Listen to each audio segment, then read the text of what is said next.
नमस्कार साथियों, मैं मुकेश परिहार यूथ एकेडमी के यूट्यूब चैनल पर आपका हार्दिक अभिनंदन करता हूं, स्वागत करता हूं, वंदन करता हूं। सुबह की 6 बजे की सबसे पहली क्लास इंग्लिश की वोकैब को लेकर हम आपके साथ शामिल हैं। Okay, let's start class number 21। Okay, first word is vocab 56। First word is bifurcation. देखिए, बाइफरकेशन वर्ड आपने बहुत सी बार सुना होगा। बाइफरकेशन, कि हमें यार इसी काम को बाइफरकेट कर देना चाहिए। बाइफरकेट उसका वर्ब होता है, बाइफरकेट मतलब होता है विभाजन करना, किसी चीज़ को बांटना। तो यहाँ पर बाइफरकेशन का मतलब होता है विभाजन, जिसको बोलते हैं पार्टीशन, डिवीज़न, किसी चीज़ को ब्रेकअप कर देना, इस प्रकार से। तो यहाँ पे पार्टीशन का इसका विभाजन का मतलब होगा the division of something into 2 branches और पार्ट्स। यानी 2 शाखाओं में या 2 भागों में किसी चीज़ को डिवीज़न कर दी जाए, तो विभाजित कर दी जाए, उसको बोलते हैं बाइफरकेशन। ओके, इसके सिनोनिम्स की बारे में बात करते हैं तो सिनोनिम्स होगा इसका डिवीज़न, स्प्लिट। डिवीज़न का मतलब विभाजन, स्प्लिट का मतलब तोड़ना, ब्रेकअप कर देना किसी को, पार्टीशन कर देना। जैसे कि भारत का विभाजन है, वो विभाजन हो, किसी चीज़ का बंटवारा हुआ, जैसे कि 2 भाइयों के बीच में जो ज़मीन है उसका बाइफरकेट कर दिया, बाइफरकेशन कर दिया। ठीक है, किसी वस्तु का बाइफरकेशन कर दिया, किसी चीज़ को 2 बराबर भागों में बांट दिया, जैसे एक देश की 2 सीमाओं को बराबर भागों में बांट दिया। ठीक है, तो इस प्रकार से ये बाइफरकेशन होता है। ठीक है, यहाँ पे एंटोनिम्स के बारे में बात करें तो एंटोनिम्स इसके हैं यूनिफिकेशन। यूनिफिकेशन का मतलब क्या होता है? किसी चीज़ को संगठित करना, यूनियन, एक बनाना, मर्ज कर देना, किसी 2-3 चीज़ों को मिलाकर एक चीज़ को क्या कर देना, 2 चीज़ों को मिलाकर क्या कर देना, मर्ज कर देना। तो यहाँ पर ये हो गया। इसके यूज़ के बारे में बात करें तो was bifurcation of India necessary for the people on 1947। ये एक प्रश्न है कि क्या भारत के लोगों के लिए 1947 में जो भारत का विभाजन किया गया, क्या वो आवश्यक था? बस एक प्रश्न खींचा गया। तो इसका जवाब आप खुद सोचिए, क्या ज़रूरी था उस समय? क्या सिचुएशन ऐसी थी कि उस समय उस चीज़ को किया जाए? तो ठीक है, तो यहाँ पर क्या होगा, ये इस प्रकार से चीज़ें हैं। बाइफरकेशन, बाइफरकेशन का मतलब क्या होता है? विभाजन। चलिए, तो बाइफरकेशन का आपने सेंटेंस भी पढ़ लिया। बाइफरकेशन के बहुत सारे सेंटेंस हैं, जैसे कि the father has been party bifurcated. ये देखो, वर्ब के रूप में भी इसका इस्तेमाल किया जा सकता है कि बाइफरकेटेड बिटवीन 2 सन्स, यानी 2 सन के बीच में भूमि का बंटवारा किया गया। ठीक है, let's start vocab number 57। Okay, vocab number 57 is very very smart. Thespian. Thespian का मतलब होता है अभिनेता या अभिनेत्री, एन एक्टर और एक्ट्रेस, यानी कोई भी अभिनेता हो, यानी कोई अभिनय करता, one who acts is called actor या थेस्पियन। तो यहाँ पे मीनिंग होगा इसका एन एक्टर और एक्ट्रेस। सिनोनिम्स की बात करें तो सिनोनिम्स इसके एक्टर होंगे, आर्टिस्ट होगा, कोई कैरेक्टर मतलब चरित्र कर रहा है, एंटरटेनर मनोरंजन करने वाला, परफॉर्मर परफॉर्म करने वाला, ममर। ममर बहुत प्यारा वर्ड है। ममर का मतलब होता है जो साइलेंटली एक्टिविटी करता है, उसको एक्टर बोलते हैं। जैसे साइलेंटली का मतलब होता है चुपचाप वो हाथों से इशारा करके और इस प्रकार से सारी चीज़ें करता है। जैसे कि एक आदमी है, वो हाथों से इशारा करके और किसी चीज़ को करता है, तो उसको बोलते हैं अपन ममर। ठीक है, यहाँ पे इसका एंटोनिम्स क्या है? Non actor. ज़्यादा कोई इसके एंटोनिम्स है नहीं, नॉन एक्टर। यूज़ इसका देखें तो we have one thing in common. हम में क्या है? एक चीज़ तो कॉमन है, एक चीज़ तो दोनों में एक ही है। बोथ आर थेस्पियन प्रोफेशन, यानी दोनों के जो हैं वो प्रोफेशन यानी धंधे से क्या है? अभिनेता हैं। यानी हम दोनों के बीच में, जैसे कि एक आदमी है, ये भी है, ठीक है, एक आदमी है, ये रहा और ये रहा, दोनों बातें कर रहे हैं। बातें करते करते दोनों बातें से इस प्रकार से एक दूसरे को इम्प्रेस कर रहे हैं कि और आप भी यार, तू भी थेस्पियन है यार, कि मैं भी थेस्पियन हूँ। ओ हो, we have one thing in common, both are thespian profession. Okay, हमारे दोनों में तो एक चीज़ कॉमन है, क्या है? हम धंधे से दोनों क्या है? अभिनेता हैं। तो इस प्रकार से दोनों के बीच में टॉकिंग में the sentence can be used. Okay, next vocab 58। पोस्चुमसली, बहुत ही प्यारा वर्ड है पोस्चुमसली, मरणोपरांत। देखिए, हम धीरे धीरे 58 वर्ड तक पहुंच चुके हैं। मैं फिर कह रहा हूं आपको, इंग्लिश इज़ ए लैंग्वेज।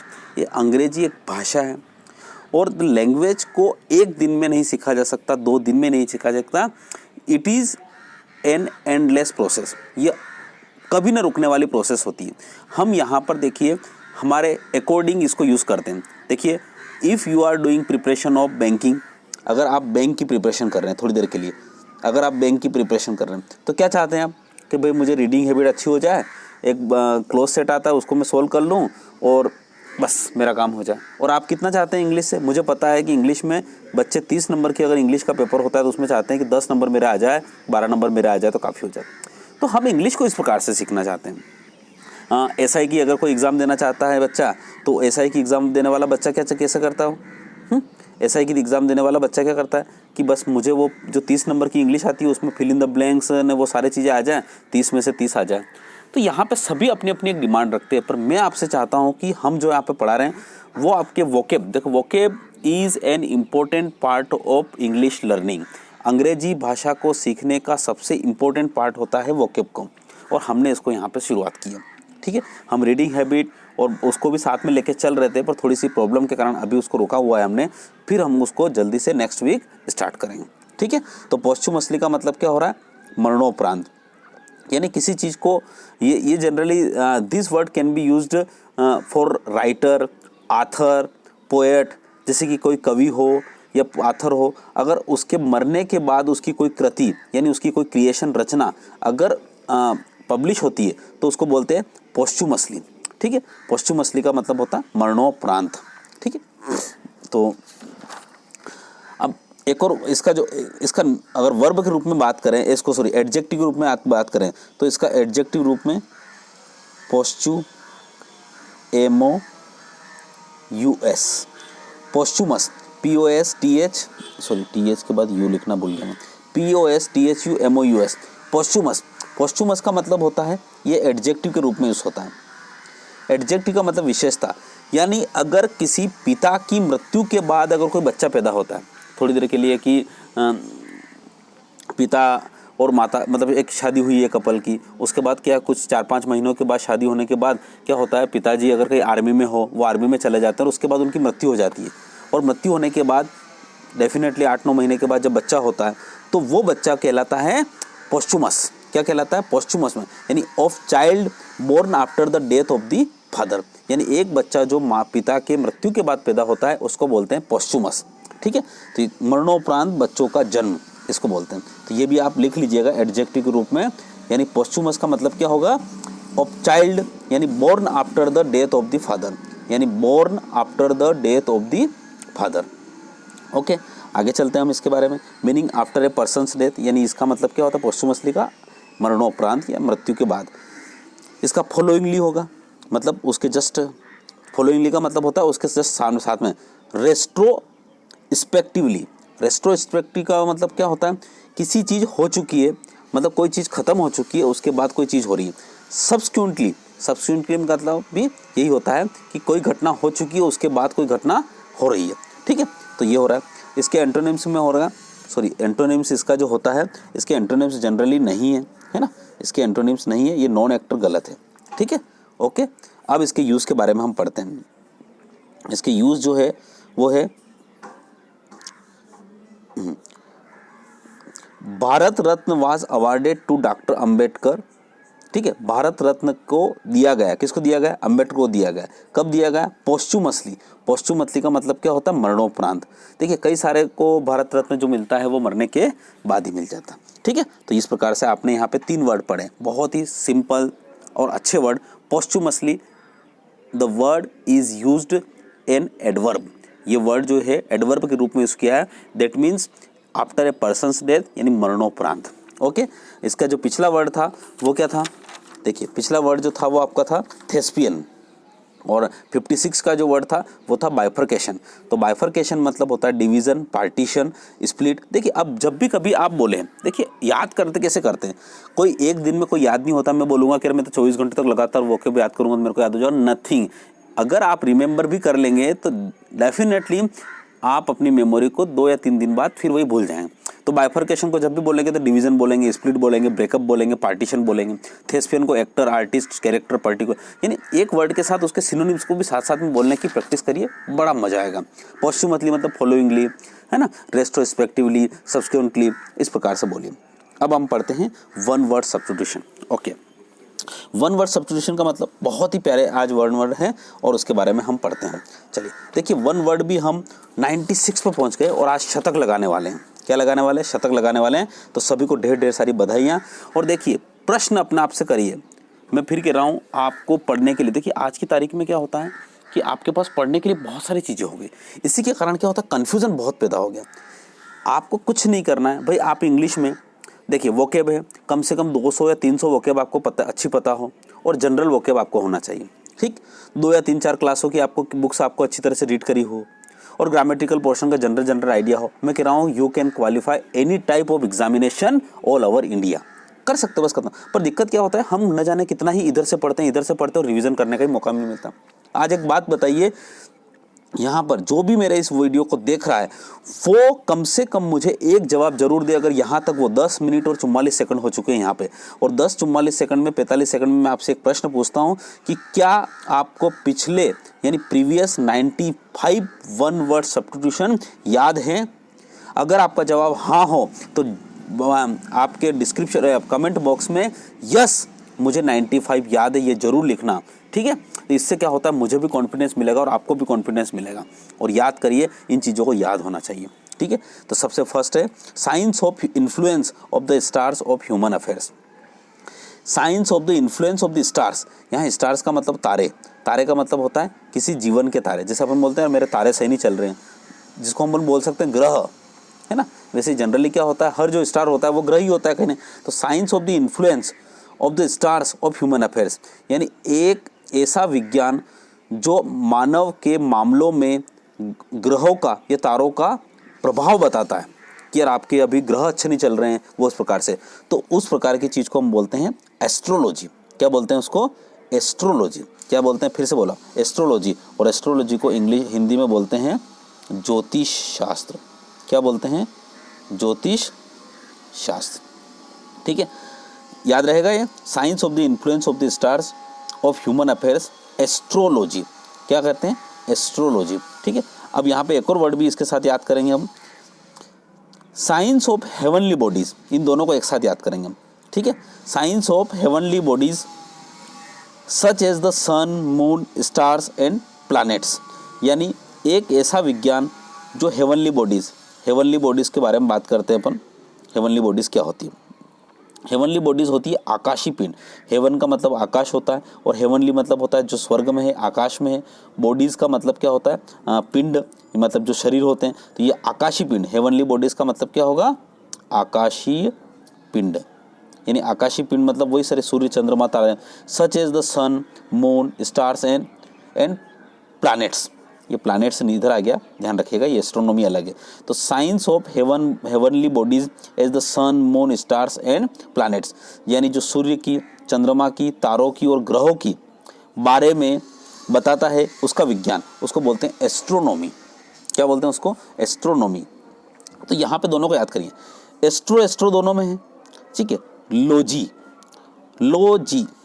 ये लॉजी कर लो बात। अब ये पंडित जी आ गए, तो जहाँ पे लॉजी आ जाए वो क्या करना है? वो ज्योतिष का काम करता है। अब लॉजी, ये पंडित जी आ गए, अब अपनी शादी करवाएंगे। ठीक है, तो ये लॉजी है क्या। और नोमी का मतलब, अब यहाँ पे नोमी के लिए क्या होगा? जनरली इसके लिए होगा आपका खगोल शास्त्र।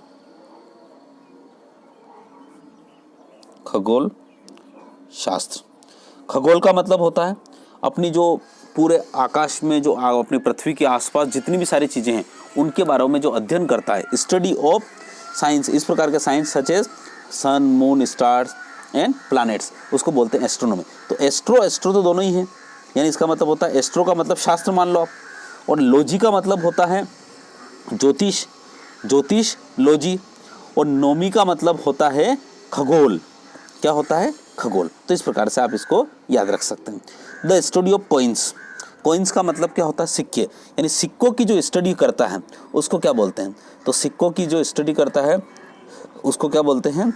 सिक्के मतलब जो सिक्के होते हैं ना, न्यूमिस्मेटिक्स। क्या बोलते हैं? न्यूमिस्मेटिक्स। क्या बोलते हैं? न्यूमिस्मेटिक्स, जिसको बोलते हैं मुद्रा शास्त्र। क्या बोलते हैं इसको? मुद्रा शास्त्र इसको बोलते हैं हम। ठीक है, अगला है अपने पास जो वर्ड है, बड़ा प्यारा वर्ड है, उसके बारे में पढ़ते हैं हम। कलेक्टर ऑफ स्टाम्प्स, कलेक्टर का मतलब होता है संग्रहण। कलेक्टर ये मतलब डिस्ट्रिक्ट कलेक्टर मत बोल देना जिलाधीश महोदय, नहीं, वो कलेक्टर भी है जिलाधीश महोदय, पर ये कलेक्टर का मतलब होता है संग्रहण, मतलब किसी चीज़ का इकट्ठा करना। स्टाम्प्स, स्टाम्प्स का मतलब होता है जो टिकट होते हैं ना, छोटे छोटे स्टाम्प, 1 रुपये वाले, 2 टीम, उनको कभी कभी बहुत सारे लोगों को शौक करना होता है, क्योंकि स्टाम्प्स क्या होते हैं उस काल को बताते हैं। जैसे आज से 20 साल पहले होंगे तो वहाँ पे इंदिरा गांधी का स्टाम्प होगा, जवाहरलाल नेहरू के होंगे, पुराने अगर देखो तो रविन्द्रनाथ टैगोर के होंगे। तो इस प्रकार से क्या होता है आते रहते हैं, तो वो उस काल को दर्शाता है। जो लोग उस चीज़ों को इकट्ठा करते हैं वहाँ से उस काल का पता चलता है कि उस काल में वो लोग रहे थे।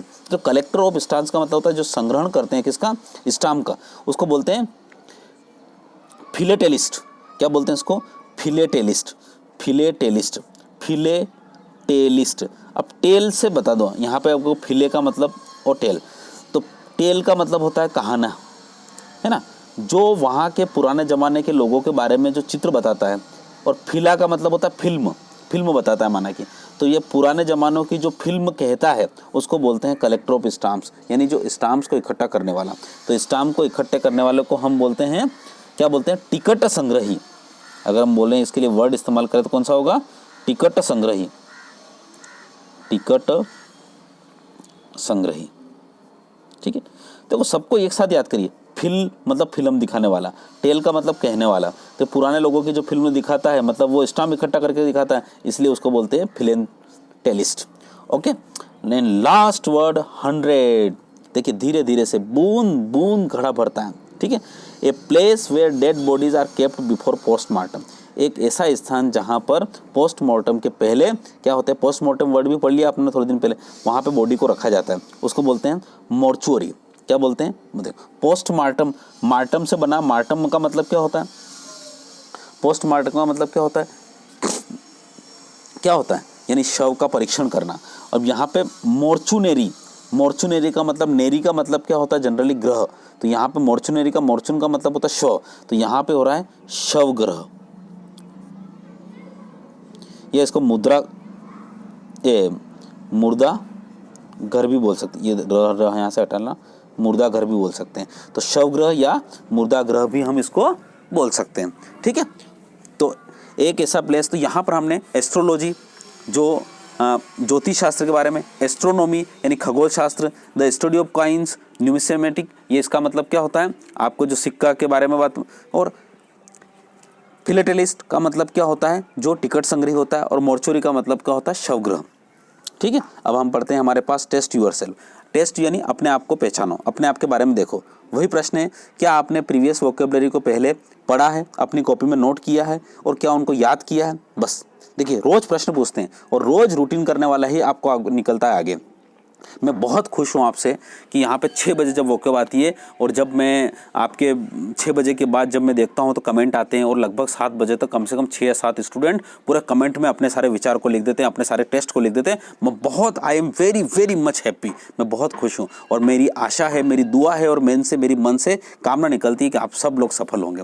देखिए हमारे मेहनत के साथ साथ आप मेरी मेहनत का अगर कुछ इनाम देते हैं, और मेरा इनाम यही है मेरे लिए कि आप इन चीज़ों को रोज़ाना रेगुलर पढ़ें। बहुत बहुत थैंक यू सो मच। ठीक है, तो यहाँ पर आप जो क्वेश्चंस हैं वो क्वेश्चन के बारे में स्टेलवार्ड का एंटोनिम्स लिखिए, एफिशिएंटो को आप सेंटेंस बनाइए, डेल्यूज का सिनोनिम्स लिखिए, और यहाँ पे person who looks the dark side of the things और child whose parents are dead, इनके आपको 1 वर्ड लिखना है। ठीक है, तो I am very much happy, मैं आपके कमेंट को देख के बड़ा खुश हूँ। और अगर यहाँ पे 18 मिनट तक जो वीडियो, 19 मिनट तक आप वीडियो देख रहे हैं, और इसलिए भी मैं खुश हूँ। और यहाँ तक आप जाने के बाद कमेंट में अपने बारे में लिखिए कि मैंने वो सारे वोकैब भी पढ़ लिए हैं और सारी चीज़ों को पढ़ लिया। बड़ा अच्छा लग रहा है मुझे कि आप 6 बजे 7 बजे उठ के और उन चीज़ों को देखते हैं और अपने आप को रेगुलर रख रहे हैं। Okay, thank you so much. जय हिंद, जय भारत।